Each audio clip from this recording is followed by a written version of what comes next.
Culoarea mea preferată este culoarea verde. Poate și din cauza faptului că vin de pe planeta Vertas. Minimalțien, sistem imunitar puternic, copii sănătoși și cu chef de joacă. Apropo, tot era comentariul ăla cu... Ai spus tu la un moment dat că muzica nu e atât de folositoare ca Albina. Aoleu, să nu începem, să nu începem. El voia să facă contrastul de o secundă. Orice are plus și minus și e folositor. Da. Credeți-mă, că atâtea comentarii și atâtea miștouri au avut loc după chestia asta. Deci chiar nu mai am chef de miștourile și de bagiocurile nimănui.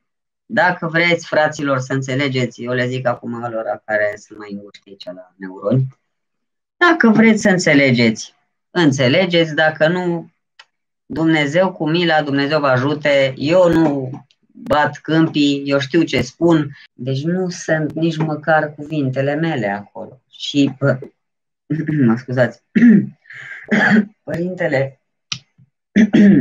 Părintele George Văsâi, Părintele George Văsâi a fost ucenic al părintelui Arsenie Boca. Deci nu este oricine. Da?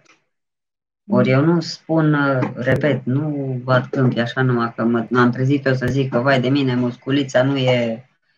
Luați și voi atitudinea asta ca să spuneți părerea vecinului, e problema lui și nu vă mai încărcați cu energiile altora, exact, care nici nu știu despre ce e vorba, doar aruncă și eu vorbă în vânt ca să se elibereze ei, să se simtă mai bine, știți cum e. Exact, ca și cum ar vomita pe mine sau da, s-ar pișa pe mine, iertați-mi expresia.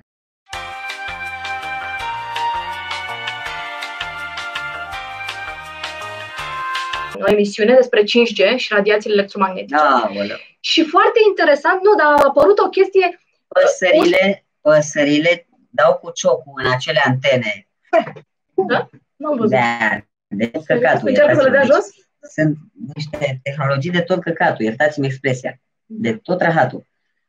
Au încercat păsările nu să dărâme, să distrugă acele antene. Da? Deci gândiți-vă. Da. O pasăre. Eu vreau să zic altceva. Mama pământ se apără, se ocrotește, se echilibrează cu poate. Da, exact. Acest ciclu exact de distrugere și creare permanent pentru menținerea.